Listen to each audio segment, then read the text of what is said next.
नमस्कार, मैं हूं मनोज बनू। आप देख रहे हैं आंकड़े हमारे, फैसला आपका। बिहार में विधानसभा चुनाव की तारीखों का ऐलान कभी भी हो सकता है। यूं तो सबको पता है कि मुकाबला एनडीए और महागठबंधन के बीच सीधा सीधा है, लेकिन इसे ट्विस्ट देने की कोशिश जन स्वराज पार्टी के मुखिया प्रशांत किशोर कर रहे हैं, जो लगातार सबको निशाने पर ले रहे हैं। शिक्षा और भ्रष्टाचार के मुद्दे पर वो ये बताने की कोशिश कर रहे हैं कि बिहार का असली विकल्प परंपरागत पार्टियां नहीं, बल्कि नई नवेली जन स्वराज पार्टी है, जो बिहार को बदलने का दम रखती है। आगे भी बहुत सारी तस्वीरें हैं और इन तस्वीरों के जरिए आज हम चर्चा इसी मुद्दे पर करेंगे और आपको बताएंगे कि आखिर बिहार जा किस ओर रहा है। बिहार जिस ओर जा रहा है उसके पहले जन स्वराज पार्टी के मुखिया प्रशांत किशोर ने कई लोगों पर आरोप लगाकर बिहार की राजनीति में सनसनी फैला दी है। आपको बता दें कि प्रशांत किशोर ने आरोप लगा दिया है सम्राट चौधरी पर। प्रशांत किशोर ने आरोप अशोक चौधरी पर लगा दिया है और उनकी बेटी शांभवी पर लगा दिया है। ये आरोप भ्रष्टाचार के आरोप हैं। एक बार इस रिपोर्ट को गौर से देख लीजिए।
लाल आर्य जी, मैं आज भी समझता हूं आप बहुत ईमानदार व्यक्ति हैं। आप बताइए कि पिछले एक साल में जब से अशोक चौधरी की बेटी की सगाई आपकी अग्निता कुणाल के लड़के से हुई है, उसके बाद से 100 करोड़ से ज्यादा की संपत्ति पटना में न्यास के द्वारा खरीदी गई है। जियालाल आर्य जी, अगर जैसे मैंने बताया है अभी प्रेस के सामने, आप प्रेस के सामने आइए और बताइए, न्यास का अकाउंट जारी करिए कि कहां से ये पैसा आपके पास आया है, कहां से ये 100 करोड़ रुपए न्यास के पास आए। जब से न्यास बना है उसमें 10 करोड़ का भी संपत्ति नहीं खरीदा गया। पिछले एक साल में 100 करोड़ का ज्यादा का संपत्ति कैसे खरीदा गया है। आप व्यक्तिगत तौर पर ईमानदार हैं तो नीतीश कुमार भी ईमानदार है। जाहिर है जिन पर आरोप लग रहे उन्हें ये मंजूर नहीं हो सकता। उल्टे वो खुद ही प्रशांत किशोर को कटघरे में खड़ा कर रहे हैं। चुनावी मौसम में इन आरोपों की मंशा के पीछे सियासत से ज्यादा किसी और जरूरत को वो वजह नहीं मानते। देखिए, नौसिखिया नेता है। मैं 1995 में हम लोगों को जेल में डाला। मेरे घर के अनाज में लालू प्रसाद के गुंडे या पुलिस ने पेशाब कर दिया। हमारे घर के कुआं में पेशाब कर दिया। हमारे परिवार के 22 लोग जेल में रहे। नीतीश कुमार जी जो मुख्यमंत्री हैं बिहार के, ये 7 किलोमीटर तक मेरे लिए आंदोलन करते रहे, पैदल चले।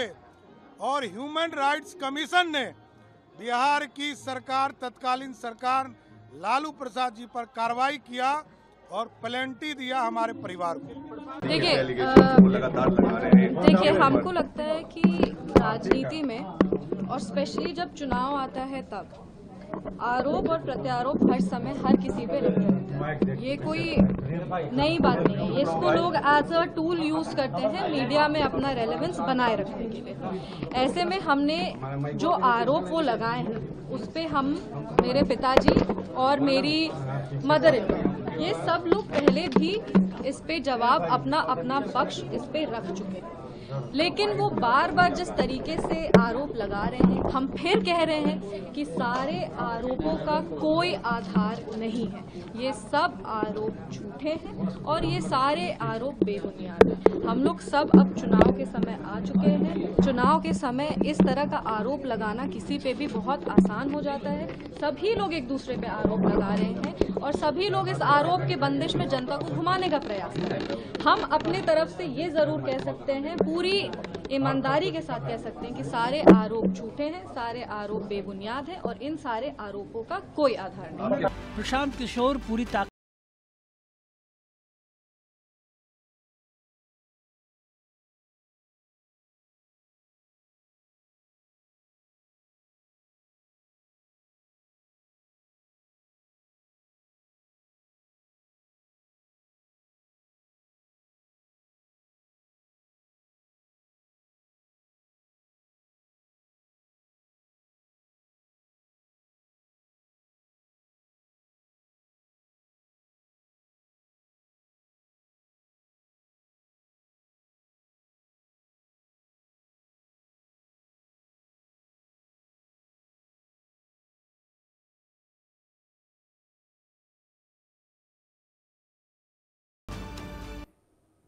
इसी मुद्दे को लेकर हमने एक सर्वे कराया।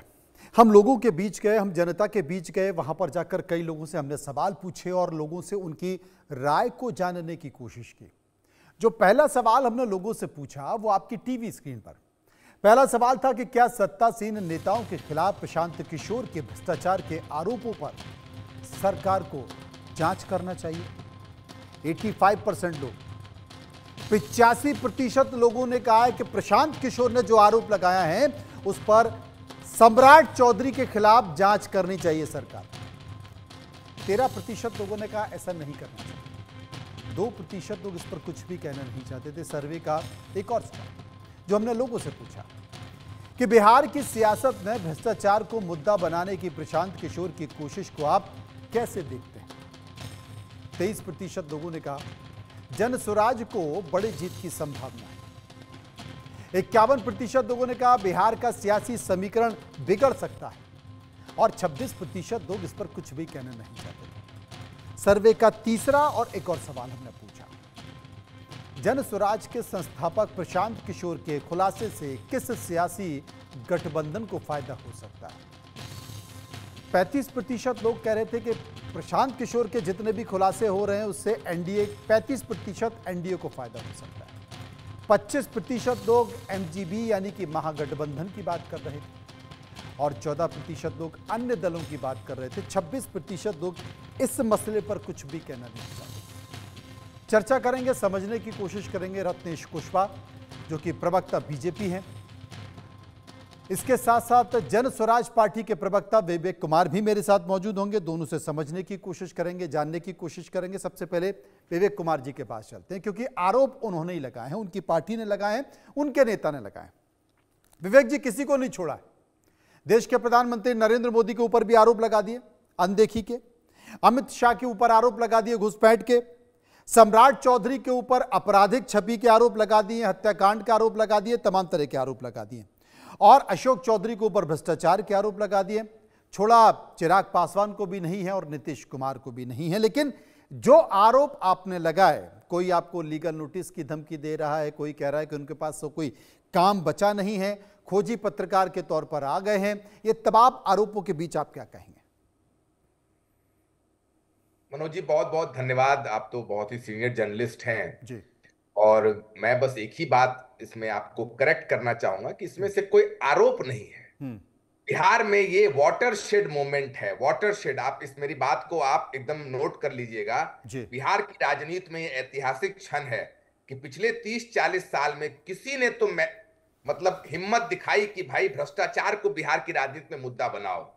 नहीं तो ये एक ही थाली के चट्टे पट्टे दोनों कांग्रेस, राजद, भाजपा, एनडीए और जितने घटक दल हैं, ये सब कहीं ना कहीं मिलकर बिहार की जनता का शोषण किए हैं, बिहार में भ्रष्टाचार किए हैं, बिहार के बच्चों को लूटे हैं।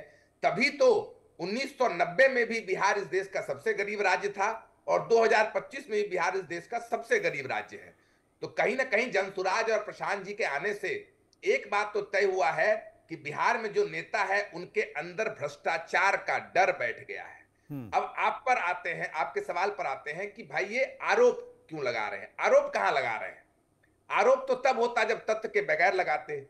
क्या ये आरोप है कि भाजपा के अध्यक्ष दिलीप जायसवाल, जो माइनॉरिटी नहीं है, वो उस कॉलेज के आज मालिक हैं जिसमें कभी वो क्लर्क थे, उसको उन्होंने हथिया लिया? क्या ये आरोप है? क्या ये आरोप है कि सम्राट मौर्य उर्फ मुरेठा चौधरी उर्फ राकेश कुमार उर्फ सम्राट चौधरी, जो बिहार के उप मुख्यमंत्री हैं, वो 1995 में 15 साल के थे और 2020 में 51 साल के हो गए हैं? ये तो उनके हलफनामा में है। क्या ये आरोप है? क्या ये आरोप है कि अशोक चौधरी, बिहार का बच्चा 100 रुपया नहीं कमा रहा है, 8 करोड़ बिहार के लोग 100 रुपये नहीं कमा रहे हैं, दूसरे राज्य में 12,000 15,000 के लिए जाकर अपना हड्डी गला रहे हैं, उस राज्य में एक यहाँ का मंत्री विधायक 200 करोड़ का जमीन ऐसे खरीद रहा है जैसे आप दुकान से चॉकलेट खरीदते हैं और उनको कहा जा रहा है कि आप इसका ब्यौरा दो, आप बताओ आकर कि ये जमीन कैसे खरीदी, तो वो बता रहे हैं कि भैया 100 करोड़ का मानहानि लगा दिया है हमारे ऊपर। भाई आप आकर तथ्य दोगे ना, तो क्या ये आरोप है? क्या ये आरोप है कि बिहार के स्वास्थ्य मंत्री मंगल पांडे जब कोविड में बिहार का बच्चा दर बदर भटक रहा था, वैक्सीन के लिए मर रहा था, आने के लिए उनके पास खर्चा नहीं था, ट्रेन में जगह नहीं थी, पैदल चलकर जब आ रहा था, तब ये आदमी करोड़ों रुपए का घर खरीद रहा है दिल्ली में? कौन सा पंकज जी इसमें आरोप है, ये बता दें आप। और अगर ये आरोप है तो बिहार की जनता इनको अभी 1 महीने बाद बिहार की जनता की अदालत बता देगी कि इसमें से कोई भी आरोप नहीं है। बिहार की राजनीति में क्या किसी के पास इतना मजाल है पंकज जी कि वो आकर बताए कि भैया मैं अपना 240 करोड़ रुपया लगा रहा हूं, उसमें 50 करोड़ टैक्स दे रहा हूं? मैं तो ये सुन रहा हूं पंकज जी, जिसको सुनकर मैं हैरान हूं कि लोग कह रहे हैं कि भाई 50 करोड़ टैक्स कौन देता है बिहार में? बिहार में तो एक लॉबी चलती है टैक्स चुराने की। हमारे और आपके जैसे लोग अगर 5 लाख कमाते हैं और 8 लाख की संपत्ति ले लें तो इनकम टैक्स नोटिस पे भेजकर पानी पिला देगी। और एक मंत्री विधायक वो बताए भाई कि आपने ऐसा क्या किया, कहां से पैसा लूटा, या क्या आपके ऑल्टरनेटिव व्यवसाय है, वैकल्पिक काम आप कर रहे हैं जिससे आप 200 करोड़ का संपत्ति ले रहे हैं। और 200 करोड़ नहीं, अभी प्रशांत जी ने आज खुलासा किया कि जो 20,000 का टेंडर इन्होंने दिया है उसमें 5% कमीशन ये ले रहे हैं और उसी का 0.5% कमीशन लेते हुए जब वापस लौट रहे थे लोग तो उनको पकड़ा गया है और उस पैसों को जलाया गया है। तो ये आकर बताएं तो अब आप देख सकते हैं। एक क्रिकेट का एनालॉजी लूंगा मैं। क्रिकेट में कहा जाता है कि अगर आपको जानना है कि कौन सी टीम हार रही है तो आप देखें डिफेंसिव कौन खेल रहा है। ये लोग तो अभी से डिफेंसिव हो गए पंकज जी। आज उनका मैंने सुना अशोक जी बता रहे हैं कि अब लड़ाई जनता की अदालत में लड़ी जाएगी। वो तो हार मान लिए हैं और जनता की अदालत में कैसे लड़ाई लड़ेंगे? ये तो चुनाव लड़ते ही नहीं है। ये तो सब बैकडोर एंट्री है। सम्राट चौधरी आकर बोल रहे हैं कि भैया ये खोजी पत्रकार हैं। भाई आप ये ना बताओ कि क्या उसमें कोई भी लगाया हुआ बात गलत है? नहीं, आपकी जो तमाम सारी बातें हैं मुझे नहीं पता कि वो सही हैं गलत हैं, लेकिन आपने जितनी भी बातें कही हैं हो सकता वो सही हो, लेकिन एक बात तो दावे के साथ मैं कह रहा हूं जो कि आप गलत बोल रहे हैं। मेरा नाम पंकज नहीं है, मेरा नाम मनोज मनु है। ये गलत। मनोज जी माफी चाहता हूं। मनोज जी माफी कोई बात नहीं, हो जाता है, कभी कभी कंफ्यूजन हो जाता है। रत्नेश कुशवाहा जी, बड़ी लंबी चौड़ी फहरिस्त विवेक जी ने दी है और इस फहरिस्त के जरिए गंभीर भ्रष्टाचार के आरोप लगाए। साथ ही उन्होंने ये भी कहा है कि पहली बार है कि बिहार में कोई निडर होकर भ्रष्टाचार के आरोप लगा रहे हैं और जो आरोप लगा रहे हैं उसके सबूत दे दीजिए। आप नोटिस भेज रहे हैं। मनोज जी, जिस तरीके से इन्होंने आपका नाम गलत बताया, उसी तरह के प्रशांत किशोर भी सनसनी ही बनाने के लिए ये है। उनको राजनीति में बने रहने के लिए, और प्रशांत किशोर की चर्चा सिर्फ इसीलिए है कि वो इस तरह के सनसनीखेज आरोप लगाने के लिए जान रहे हैं। आज उन्होंने आरोप क्या लगाया कि 1995 में 6 लोगों की मुंगेर के तारापुर के उपचुनाव में हत्या हुई। उस हत्या में 7 लोग, उसमें सम्राट चौधरी जी अभियुक्त बने उस चुनाव। ये एक आधा पक्ष हुआ। दूसरा पक्ष बताते हुए उनको माने खुजली हो रही है, या फिर बिहार में चूंकि बाहर देश दुनिया घूमते हैं इसलिए उनको पता नहीं है। उसमें दूसरा पक्ष ये है कि उस मुकदमे में, झूठे मुकदमे के लिए उस समय के मानव अधिकार आयोग, भारत की जो मानव अधिकार आयोग के कमीशन है, उसने कॉग्निजेंस लिया।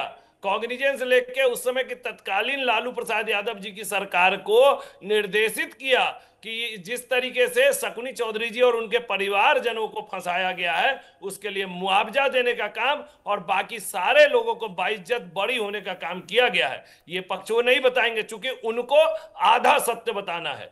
वो झूठ बोलने के माहिर हो चुके हैं। वो ये आज एक के प्रेस कॉन्फ्रेंस में उन्होंने, हमारे मित्र ने जो जनसुराज के प्रवक्ता है, उन्होंने बताया कि वो 98 करोड़ रुपया तो चंदा दे रहे हैं जनसुराज को, लेकिन साथ ही साथ ये नहीं बता रहे कि वो 98 करोड़ रुपया इसलिए दे रहे हैं कि जो पॉलिटिकल पार्टी को जितना भी चंदा दिया जाता है वो टोटल का टोटल टैक्स फ्री होता है, उसका टैक्स में डिडक्शन होता है। ये टैक्स बचाने के लिए कर रहे हैं।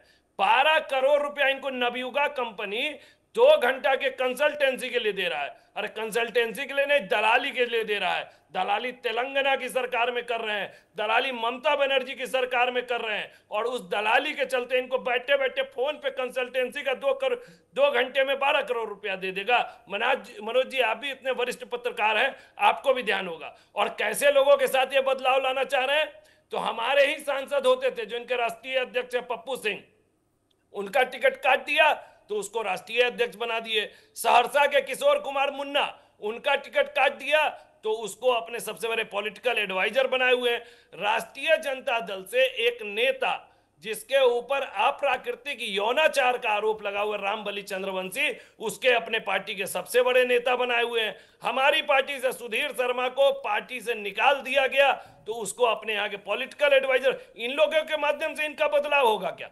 जिसके माध्यम से राजनीति के छठुआ लोगों को अपने पार्टी में ज्वाइन कर लेंगे, उसके माध्यम से राजनीतिक सुचिता की बड़ा सवाल है विवेक जी। आप राजनीति में सुचिता लाना चाहते हैं, राजनीति के चाल चरित्र और चेहरे को बदलना चाहते हैं, लेकिन जिन लोगों का नाम रत्नेश जी बता रहे हैं उन लोगों को आपने अपनी पार्टी में ले लिया, तो फर्क तो एक ही है, बात अंतर तो कोई हुआ नहीं है। रोटी को आप इधर से भी पलट लीजिए, उधर से भी पलट लीजिए, दिख तो एक ही जैसी रही है। कैसे परिवर्तन लाएंगे? नहीं मनोज जी, बहुत बहुत धन्यवाद, आपके सवाल का जवाब देंगे, लेकिन पहले देखिए कि ये जो रत्नेश जी हैं इनका रिसर्च कितना हाफ बेक्ड है। भाई पहले ये जवाब दें कि अगर हम और आप अगर गलत डिग्री में पकड़ा जाए मनोज जी, तो हम लोग को तुरंत जेल भेज दिया जाएगा। इनसे पूछिए कि क्या इनके उप मुख्यमंत्री 7वीं पास किए हैं कि 10वीं पास किए हैं, इनसे इसके बाद पूछिएगा। और अगर 10वीं पास रुक जाइए अरे रुक जाइए विवेक जी, रुक जाइए। रत्नेश जी पहले इसका जवाब दे दीजिए जिसका ये सवाल पूछ रहे हैं, फिर आगे बढ़ लेंगे। मनोज जी पहले तो अरे भाई धैर्य रखिए ना भाई, काहे बेचैन हो रहे हैं? मेरा भाई जब मुख्यमंत्री मर्डर एक्यूज होता है ना और 10वीं पास नहीं होता है तो कलेजा फटता है। अरे विवेक जी जानकारी ही नहीं है, उप मुख्यमंत्री मर्डर एक्यूज नहीं, मर्डर से एक्विटल है। इतना जानकारी पढ़िए ना। एक्विटल शब्द का अर्थ मालूम है कि नहीं मालूम है? एक्विटल का मतलब है कि बाइज्जत बरी है वो। कागज दिखा दीजिए ना, आपकी पार्टी तो कागज मानने में एक्सपर्ट है, कागज दिखा दीजिए। अरे भाई तो आप ही कागज दिखा दीजिए ना, आप कुछ भी आरोप लगा दीजिए, कागज दिखा दीजिए ना, पार्टी मांगने में कागज एक्सपर्ट है, कागजवा दिखा दीजिए ना जरा। अरे इतना 10वां का कागजवा दिखा दीजिए ना रत्नेश जी। अरे 10वां पास किया है उप मुख्यमंत्री, अरे 10वां पास किया है। अरे चलिए अपना ही दिखा दीजिए। अरे 10वां पास किया है, 10वां पास किया है भाई। अरे 10वां पास किया है, किशोर है, 10वां पास किया है भाई। राजनीतिक दलाल है, दलालों को जवाब देने के लिए अकाउंटेबल नहीं है, हम दलालों को अकाउंटेबल नहीं है। जी दलालों को जवाब देने के लिए नाम क्या, यही बता दो। अरे राकेश दलालों को सम्राट मौर्य है कि सम्राट चौधरी है, किस नाम से जाने जाते हैं? सम्राट चौधरी नहीं समझ में आ रहा है, सम्राट चौधरी है और जानकारी नहीं है तो एफिडेविट से नाम दिखा दो ना भाई। अरे बहुत लोग पता चलेगा, सब जानकारी दे देंगे। दिखा दो ना, आप लोग चल रहे हैं ना। ये वो संजय जायसवाल नोटिस दिया तो औकात में आ गया है ना नेता। एक संजय जायसवाल पे औकात में है ना।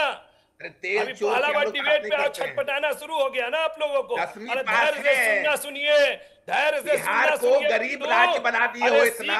सीखिए नहीं तो रामबली चंद्रवंशी किसी दिन मिल गए तो फिर इधर उधर हाथ लगा देंगे। किए जा रहे। अरे 10वीं पास किया है तुम्हारा, ऊपर 10वीं पास किया। कौन लोग को बुला लेते हैं मनोज जी?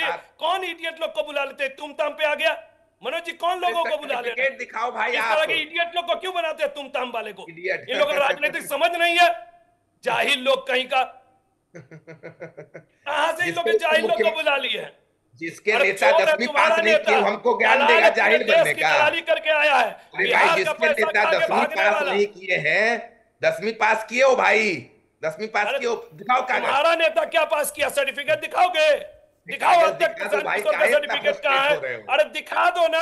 मैं दावे के साथ आज सामने इंडियन टीवी पे कह रहा हूँ, प्रशांत किशोर का सर्टिफिकेट क्यों नहीं दिखा रहे हो? कहाँ लेके भाग गए हो? अरे कहाँ भाग गए हो? और बीजेपी का चाल चरित्र और चेहरा दिख गया है कि ये लोग वही बीजेपी के नेता को ले जाकर राष्ट्रीय अध्यक्ष बना लिए हो। अरे कोई मिला नहीं, उसी बीजेपी का कागज लेके आइए, नेता को अपना अध्यक्ष बना लियो। कहीं और से कागज लेके आइए। नहीं लेकिन विवेक जी ठीक है।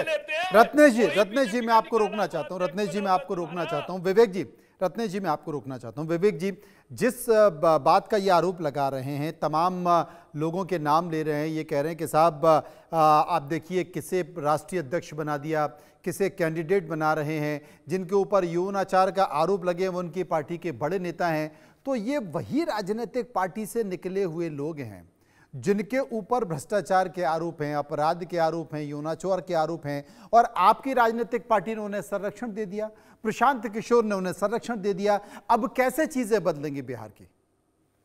मनोज जी आपने अच्छा सवाल किया और अच्छा किया कि आपने थोड़ा सा डिबेट को रोका, नहीं तो ये तो एकदम अनर्गल बातें चल रही थी। मैं आपके माध्यम से मनोज जी एक सवाल जनता को पूछना चाहता हूं कि भाई प्रशांत जी ने जो बातें रखा है, ये क्या सम्राट उर्फ मुरेठा चौधरी उर्फ राकेश मौर्य ने पब्लिकली कहा है कि अगर कोई एक आदमी आधे घंटे भी जेल में रहेगा तो उसको तुरंत बर्खास्त करना चाहिए? मोदी जी कहते हैं ना खाएंगे ना खाने देंगे। तो ये आदमी अगर जेल में रहा है और इन्होंने अगर गलत डिग्री दिया है तो इनको तुरंत गिरफ्तार करना चाहिए और इनको अपने पद से हटाना चाहिए।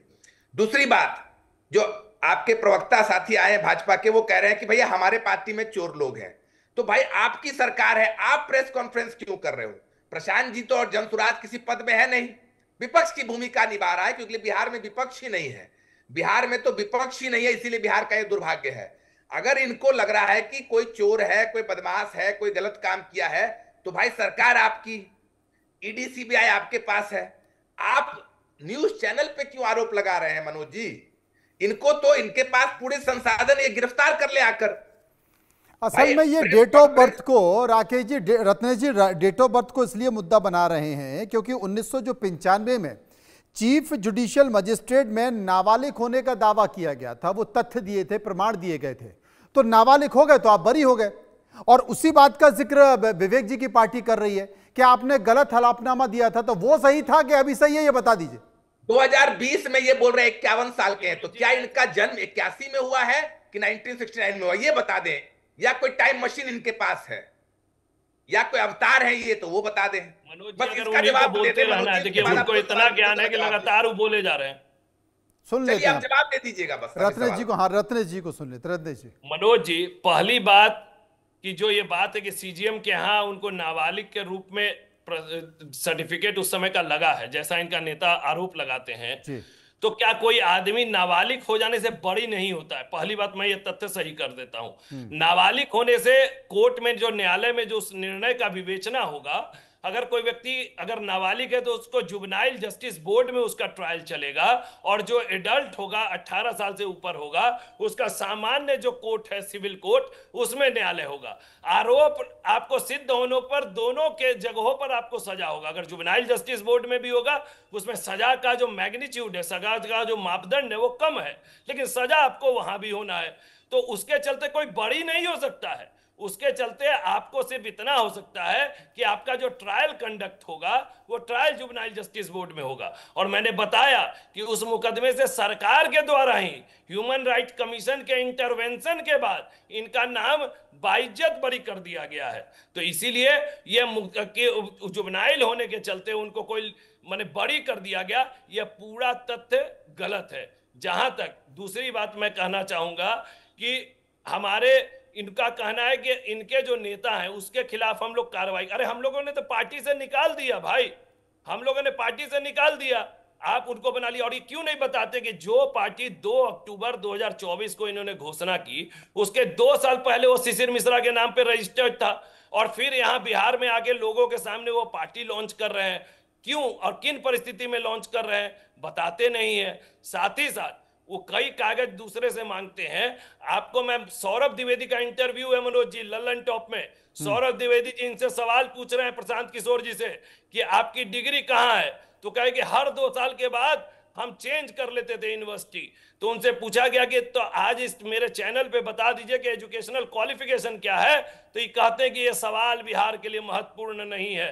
तो उनके लिए जो सवाल महत्वपूर्ण नहीं है वो दूसरे के लिए महत्वपूर्ण हो जाएगा। इसका जवाब विवेक जी, इसका जवाब दे दीजिए। ये कह रहे हैं कि आप अपनी डिग्री नहीं बता रहे तो हम अपनी डिग्री क्यों बताएं? बहुत बढ़िया मनोज भाई, देखिए कितना बढ़िया से विरोधाभास में फंस गए। पहले 2 बात समझिए, देखिए आपके चैनल पे फंस गए आज लाइव, अब इनको हमको बोलने का मौका दीजिएगा। हाँ। ये बता रहे हैं कि लालू जी के अगेंस्ट इन्होंने ह्यूमन राइट का वो किया, फिर ये उसी लालू जी के सरकार में 98 में मंत्री कैसे बन गए, ये पहली बात। दूसरा, इन्होंने मान लिया कि नाबालिग होने के कारण उनको छोड़ा गया या जो भी किया गया जुवेनाइल कोर्ट में, तो फिर ये 2020 में 51 साल के कैसे हो गए। तीसरा,